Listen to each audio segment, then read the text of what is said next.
الشريعة غيث سح وابله فافتر قلب الفتى غضا وريانا لله در امرئ أفنى شبيبته يتلو ويحفظ إسنادا وقرآنا. بسم الله الرحمن الرحيم. الحمد لله رب العالمين والآقبة للمتقين والصلاة والسلام على سيد الأنبياء والمرسلين سيدنا وإمامنا ونبينا محمد وعلى آله وأصحابه ومن والاه أجمعين وبعد. اللهم يا معلم محمد علمنا ويا مفهم سليمان فهمنا وارزقنا فهم النبيين وحكمة المرسلين واجعله خالصا لوجهك الكريم. وصل الله تعالى على خير خلقه محمد وعلى آله وأصحابه ومن والاه أجمعين وبعد.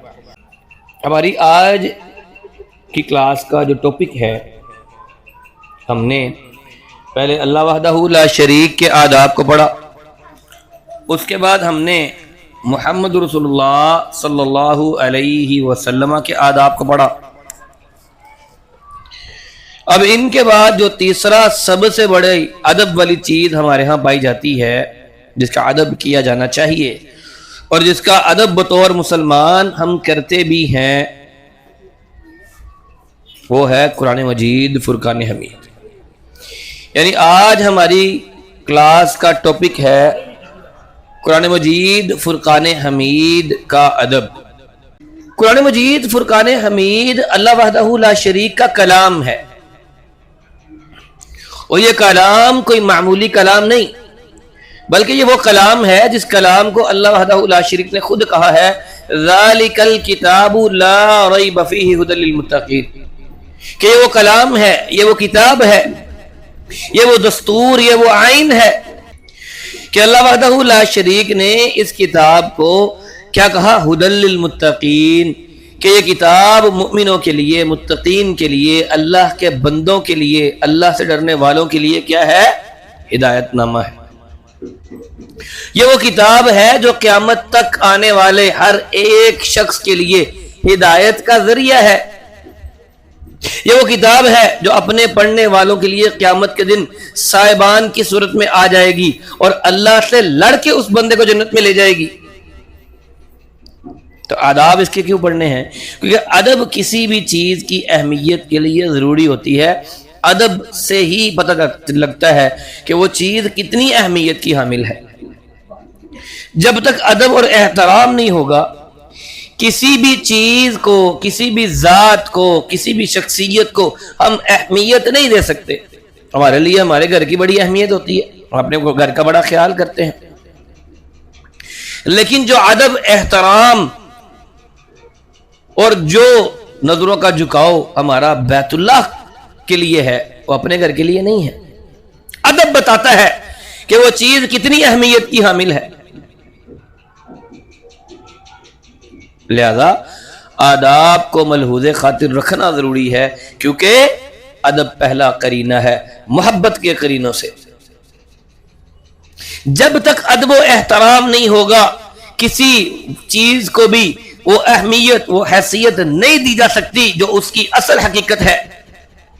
اور جب تک کسی چیز کو حیثیت اور اہمیت نہیں دیں گے، اس وقت تک اس سے فائدہ حاصل نہیں ہو سکتا. اگر قرآن کو صرف ایک، جیسے کسی ملحد کے ساتھ مناظرہ ہوا فون پر، تو اس نے کہا کہ قرآن ہمارے لیے صرف ایک تاریخی ایویڈنس ہے بس. ہم کہتے ہیں نہیں، قرآن اللہ کا کلام ہے، قرآن ہدایت کا ذریعہ ہے. اس قرآن کو کی وجہ سے یہ ملحدین تبھی تو پتہ لگتا ہے کہ یہ گمراہ ہو گئے ہیں. تو جب تک کسی چیز کو اس کی حیثیت کو اہمیت نہیں دیں گے اس وقت تک اس سے فائدہ حاصل نہیں کر سکتے۔ ہم اس کتاب کو اللہ کا کلام سمجھ کے پڑھتے ہیں، ہم اس کتاب کو پڑھ کے جنت اور جہنم کے بارے میں جانتے ہیں، ہم اس کتاب کو پڑھ کے پرانی قوموں کے بارے میں جانتے ہیں، ان کے برے اعمال کے بارے میں جانتے ہیں، اپنے لیے اللہ کی طرف سے نصیحتیں پاتے ہیں کہ ہم نے یہ کام نہیں کرنے جو قوم نوح نے کیے، جو قوم عاد نے کیے، جو قوم سمود نے کیے، ہم یہ کام نہیں کریں گے۔ اگر ہم نے بھی یہ کام کیے تو اللہ نے پہلے ہی قرآن میں کہہ دیا حشر ان کا جو ہوا وہ تمہارا بھی ہوگا۔ تو جس نے اس کو ایک تاریخی ایویڈنس سمجھنا ہے اس نے اس کا ادب کیا کرنا ہے، اور جس نے ادب نہیں کرنا اس نے اس کتاب سے ہدایت کیسے پانی ہے۔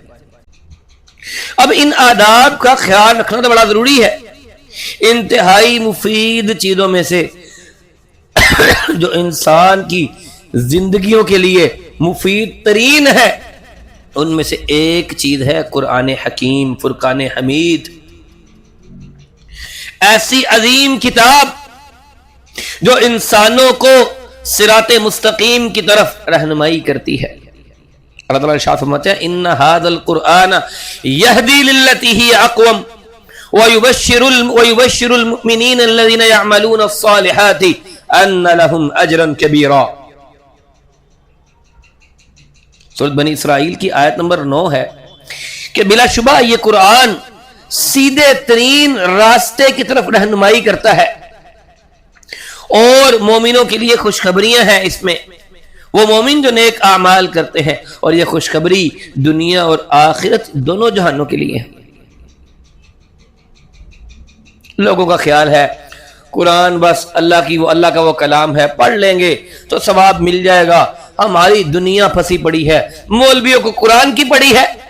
اللہ کہتا ہے وَيُبَشِّرُ الْمُؤْمِنِينَ الَّذِينَ يَعْمَلُونَ الصَّالِحَاتِ أَنَّ لَهُمْ أَجْرًا كَبِيرًا۔ یہ خوشخبریاں یہ دنیا اور آخرت دونوں کے لیے ہے۔ دنیا میں بھی ان کے معاملات اللہ کے ہاتھوں میں، آخرت میں بھی ان کے معاملات اللہ کے ہاتھوں میں۔ تو مؤمنین کے معاملات حل کیوں نہیں ہوں گے؟ اللہ کے نبی نے فرمایا ان اللہ یرفع بہذا الکتاب اقواما ویضع بہ آخرین۔ صحیح مسلم کی روایت ہے، 717 اس کا نمبر ہے۔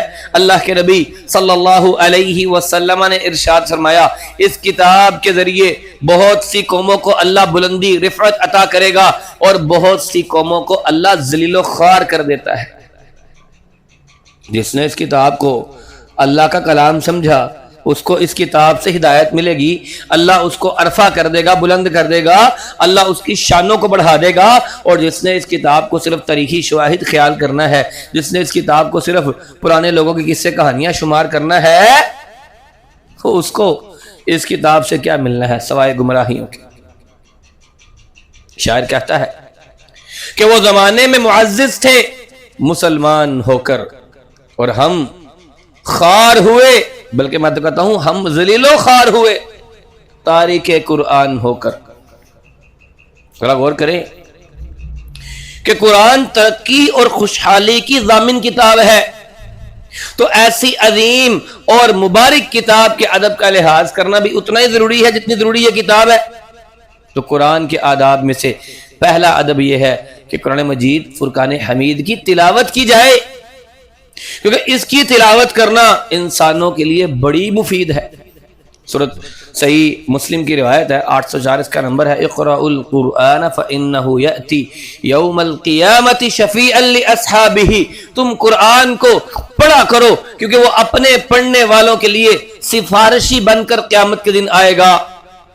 اللہ کے نبی صلی اللہ علیہ وسلم کی ایک اور روایت مسند احمد کے اندر، مستدرک حاکم کے اندر ہے، صحیح مسلم کی شرط پر صحیح روایت ہے۔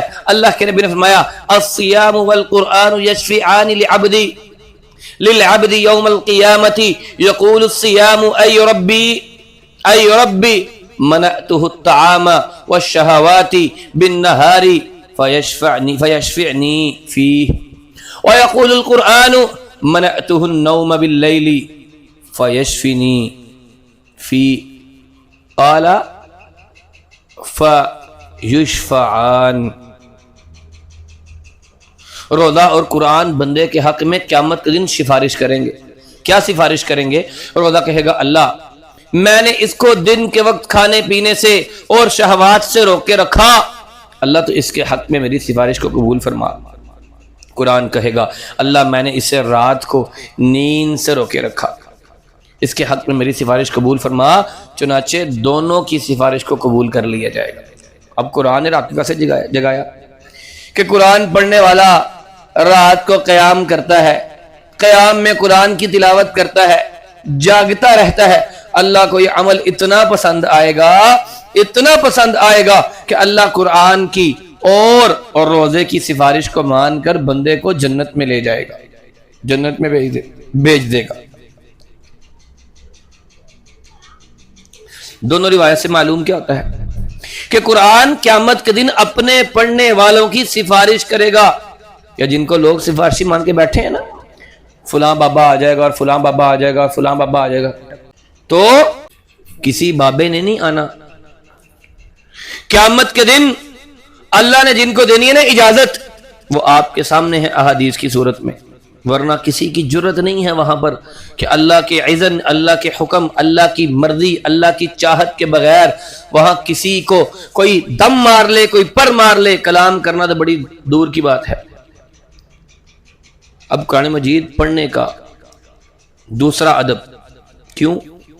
اب قرآن ہمیں بتاتا ہے کہ قرآن کو خوب پڑھنا ہے، اللہ کے نبی کے فرامین ہمیں بتاتے ہیں کہ قرآن پڑھنے والوں کے لیے بہت ہی زیادہ بھلائیاں اور اچھائیاں ہیں، حتیٰ کہ قیامت کے دن سفارش مل جائے گی۔ اب پڑھنے کے آداب میں سے بھی اللہ نے آداب خود بتائے ہیں کہ قرآن کو آہستہ آہستہ اور ٹھہر ٹھہر کے پڑھنا ہے۔ وَرَتِّلِ الْقُرْآنَ تَرْتِيلًا، سورۃ مزمل کی آیت نمبر 4 ہے کہ اے نبی آپ قرآن کو ٹھہر ٹھہر کر صاف صاف پڑھیں، ترتیل کے ساتھ پڑھیں، مرتل پڑھیں، تلاوت کریں اس کی۔ اب قرآن کے آداب میں سے ہے کہ قرآن کو خوبصورت آوازوں کے ساتھ، خوبصورت لہجوں کے ساتھ، اچھے انداز میں پڑھا جائے، کیونکہ اس سے قرآن کی ذلت دوبالا ہو جاتی ہے، اور قاری کا یہ عمل اللہ کو بڑا پسند ہے۔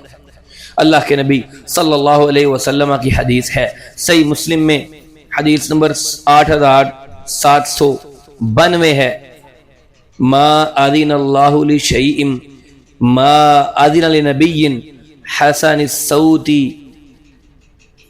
یتغنى بالقرآن یجہر بہ۔ اللہ تعالیٰ نے کسی چیز کے لیے بھی، اللہ تعالیٰ اس کسی کے لیے بھی کان نہیں لگاتا جس طرح پیغمبر کی قرآن کے ساتھ خوش الہانی کے ساتھ کان لگاتا ہے، جو کہ قرآن کو غنا خوبصورت آواز کے ساتھ پڑھ رہا ہو۔ یعنی کیا مطلب ہے؟ حدیث یہ کہتی ہے اللہ کسی چیز کو بھی کان لگا کے اتنے اچھائی، اتنے غور کے ساتھ نہیں سنتا یا اتنے شوق کے ساتھ نہیں سنتا جتنا اللہ وحدہ لا شریک قرآن کے قاری کو سنتا ہے کہ وہ خوش الہانی کے ساتھ اس کو پڑھ رہا ہوتا ہے۔ اللہ کے نبی کا ایک فرمان ایک اور ہے، سنن ابو داؤد کے اندر 4169 اس کا نمبر ہے، لیس منا من لم یتغنى بالقرآن، اور جس نے قرآن کو خوبصورت آواز سے پڑھا نہیں وہ ہم میں سے ہے ہی نہیں۔ اب جس کو یہ سوچے، جس نے خوبصورتی اختیار نہیں کی، اللہ کے نبی نے اس کے بارے میں کہہ دیا وہ ہم میں سے نہیں ہے۔ علامہ البانی رحمہ اللہ اس حدیث کو صحیح کہتے ہیں، حسن درجے کی کہتے ہیں۔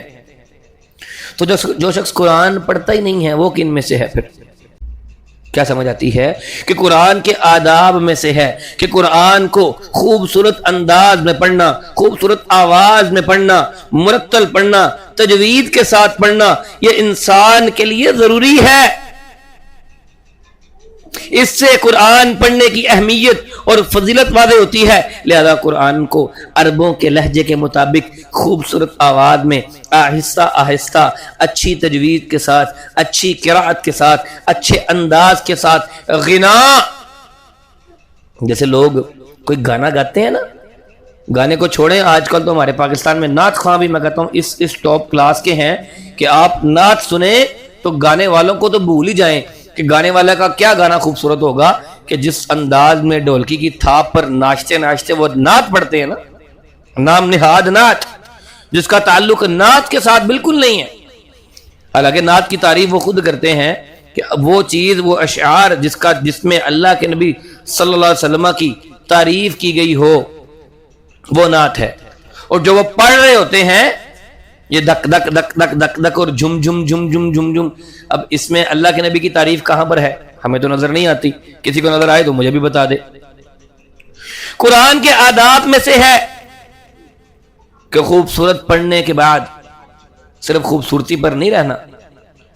تیسرا ادب قرآن کو سمجھ کر پڑھنا. میں مثال دیا کرتا ہوں اپنی اکثر کلاسز میں کہ آپ کو کوئی آن لائن کلائنٹ مل جائے. آج سے 10 5 7 سال پہلے ہم یہ بات کرتے تھے تو لوگوں کو سمجھ نہیں آتی تھی، اب سمجھ آئے گی. اللہ نے ہماری زندگیوں میں ہی دکھا دیا ہے. آج آپ کو آن لائن سروس میں کوئی جاپنیز کلائنٹ مل جائے اور وہ کلائنٹ آپ کو ایک آرڈر کی لسٹ بنا کر دے کہ آپ نے میرے لیے یہ کام کرنا ہے، یہ کام کرنا ہے، یہ کام کرنا ہے، یقین کریں آپ کی راتوں کی نیند اڑ جائے گی کہ آپ کے ہاتھوں سے وہ کلائنٹ نکل نہ جائے. آپ چاہے ڈکشنری خریدیں، چاہے جاپنیز کسی زبان کے ماہر کے پاس جائیں، چاہے جیمینائی یا گوگل کے پاس جائیں، چاہے آن لائن ٹرانسلیٹر کے پاس جائیں، کسی بھی صورت اس خط کا، اس رقم کا، اس میسج کا آپ ترجمہ کروائیں گے کہ میرے کلائنٹ نے مجھے کیا کہا ہے. 1 لاکھ 2 لاکھ 4 لاکھ 10 لاکھ 20 لاکھ 50 لاکھ کروڑ 2 کروڑ 5 کروڑ کا سودا ہوگا. قرآن جس کے اندر ہماری زندگیوں کا سودا ہے، جس نے ہماری جنت اور جہنم کو فکس کرنا ہے، جس نے بتایا ہے کہ یہ کام کرو گے تو اللہ کی جنت کے مہمان بنو گے، یہ کام کرو گے اللہ کی جہنم میں چلے جاؤ گے، یہ کام کر کے قوم نوح پر عذاب آیا، یہ کام کیا تو قوم لوط ماری گئی، یہ کام کیا تو عاد اور سمود مارے گئے. کس نے کس کو کس طرح جھٹلایا، کون کس طرح کس عذاب میں مارا گیا، کس کو اللہ نے کیسے عذاب دیا، قرآن یہ سب کچھ بتاتا ہے. نہ ہم کسی زبان کے ماہر کے پاس جاتے ہیں، نہ خود سیکھنے کی کوشش کرتے ہیں، نہ گوگل کے ٹرانسلیٹر کے پاس جاتے ہیں، نہ بازار سے جا کے اس کا ترجمہ تفسیر خریدتے ہیں، نہ کوشش کرتے ہیں کہ مجھے اس کا ترجمہ آ ہی جائے.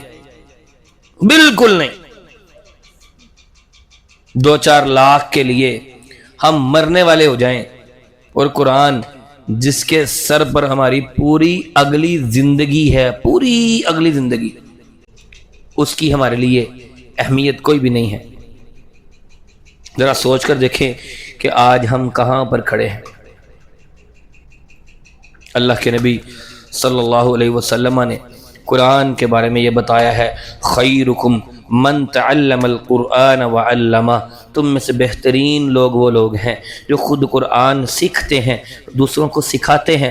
اس میں سب کچھ ہے، اس میں ترجمہ بھی ہے، اس میں تفسیر بھی ہے، اس میں تجوید بھی ہے، اس میں قرات بھی ہے، اس میں ترتیل بھی ہے. غرض یہ کہ قرآن کے ساتھ جڑے ہوئے وہ تمام علوم، چاہے وہ حدیث کی صورت میں ہوں، چاہے وہ فقہ کی صورت میں ہوں، چاہے وہ کسی بھی صورت میں ہوں، جس کا تعلق قرآن کے علوم کے ساتھ ہے، وہ سارے کاموں میں یہ کام افضل ترین ہے. دنیا کے تمام تر معاملات میں سے سب سے بہترین کام کون سا کام ہے؟ قرآن کی تعلیم دینا، قرآن کی تعلیم لینا.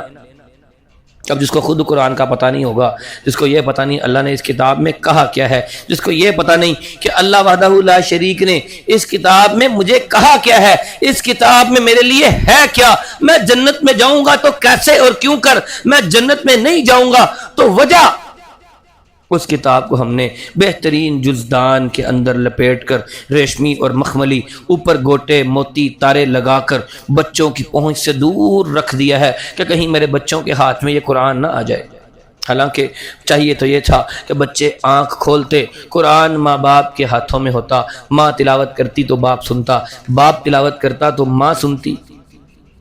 تو بچے یہ دیکھیں گے تو بچے کیا کریں گے؟ بچے بھی یہی کریں گے. اب ذرا سوچ کر دیکھیں کہ ہم نے اس قرآن کے ساتھ کیا ظلم کیا ہے. ہم نے اس قرآن کے ساتھ کیا ظلم کیا. حدیث میں سب سے بہترین انسان اس انسان کو قرار دیا ہے جو خود قرآن کو سیکھتا ہے، دوسروں کو سکھاتا ہے۔ اب سیکھنا سکھانا مطلب کیا ہے؟ یہی نہیں ہے کہ بس عربی پڑھنی آ گئی تو سیکھنے کا لیول پورا ہو گیا۔ سیکھنے کا مطلب ہے سمجھنا۔ یہ ہم نے ناظرہ پڑھ لیا ہے یا ہم نے ناظرہ پڑھا دیا تو بات ختم۔ نہ ناظرہ پڑھنا کافی ہے، نہ ناظرہ پڑھانا کافی ہے۔ اس قرآن کو جب تک سمجھیں گے نہیں، اس کتاب کے نزول کا مقصد ہی پورا نہیں ہوگا۔ اور پھر کوئی اس کی تفسیر پڑھنا، اس کا ترجمہ پڑھنا کوئی مشکل کام نہیں ہے۔ اللہ قرآن میں کہتا ہے وَلَقَدْ يَسَّرْنَا الْقُرْآنَ لِلذِّكْرِ فَهَلْ مِن مُدَّكِرٍ، سورۃ قمر کی آیت نمبر 17 ہے۔ اس سورت میں اللہ نے بار بار کہا ہے کہ ہم نے اس قرآن کو سمجھنے کے لیے آسان بنا دیا ہے۔ کوئی ہے اس کو سمجھنے والا؟ 4 مرتبہ اللہ نے اس صورت میں کہا ہے کہ ہم نے قرآن کو انتہائی آسان بنایا ہے، تم اس کو سمجھنے کی کوشش تو کرو، پھر دیکھو قرآن سمجھ میں آتا ہے کہ نہیں آتا۔ قرآن سمجھ کر پڑھنا چاہیے۔ یہی اس قرآن کا سب سے بڑا ادب ہے اور یہی ہماری نجات کا اور اخروی کامیابی کا ذریعہ ہے۔ اللہ تعالیٰ قرآن کے آداب کو سمجھنے کی، اس پر عمل کرنے کی توفیق عطا فرمائے۔ اللہ تعالیٰ میں صحیح معنوں میں سیکھنے کی، سمجھنے کی توفیق دے دے۔ اللہ تعالیٰ ہمارے تمام تر معاملات میں ہم یہ ناصر ہو جائے ہمارا، اور ہمارے تمام تر معاملات میں اللہ ہمیں اپنے اس کلام کو اپنے لیے آئین سمجھنے کی، اپنے لیے دستور سمجھنے کی توفیق دے کہ ہم اپنی شادی بیاہوں میں، اپنے لین دین میں، اپنی وفات اور پیدائش میں، اپنے دنیاوی اور دینی معاملات میں، اپنے کاروباری اور معاشی معاملات میں، اپنے رشتہ داری کے معاملات میں ہم اس کتاب کو دیکھنے، سمجھنے، پڑھنے والے بن جائیں کہ کل قیامت کا دن ہو، ہم اللہ وحدہ لا شریک کے پاس جائیں تو یہ کلام، یہ قرآن ہمارے بارے میں اللہ رب العزت سے سفارش کرے کہ اللہ یہ بندے میرے پڑھنے والے تھے، اللہ میں نے ان کو راتوں کو جگائے رکھا ہے، اللہ تو ان کو معاف کر کے ان کو جنت میں بھیج دے۔ اللہ تعالیٰ ہمیں قرآن مجید فرقان حمید کو ہمارا وکیل بنا دے۔ اللہ تعالیٰ اس کلام کو ہمارے خلاف وکیل نہ بنا دے۔ اللہ تعالیٰ سے دعا ہے جن احباب نے دعاؤں کے لیے کہا ہے، اللہ تعالیٰ ان تمام احباب کی دعاؤں کو قبول کرے۔ خاص طور پر ہمارے افضل بھائی ہیں، ان کا بھتیجا بیمار ہے، ان کے لیے آپ نے خصوصی دعا کرنی ہے کہ اللہ تعالیٰ ہمارے اس بچے کو صحت، تندرستی اور عافیت عطا فرمائے۔ اسی طرح سے جو احباب ہمارے فوت ہو چکے ہیں، اللہ تعالیٰ انہیں اگلے ہی ان کی زندگی کو آسان کرے، ان کے گناہوں کو معاف کرے، ان کی نیکیوں کا بدلہ انہیں اور بڑھا چڑھا کر دے۔ اللہ تعالیٰ ہمارے معاملات میں ہم یہ ناصر ہو جائے۔ اللہ تعالیٰ ہم سے، ہمارے ادارے سے دین کا کام لے لے اور ہمارے تمام تر معاملات میں اللہ تعالیٰ ہمارا ہم یہ ناصر ہو۔ والسلام علیکم ورحمۃ اللہ وبرکاتہ۔ علم الشریعة غیث سح وابله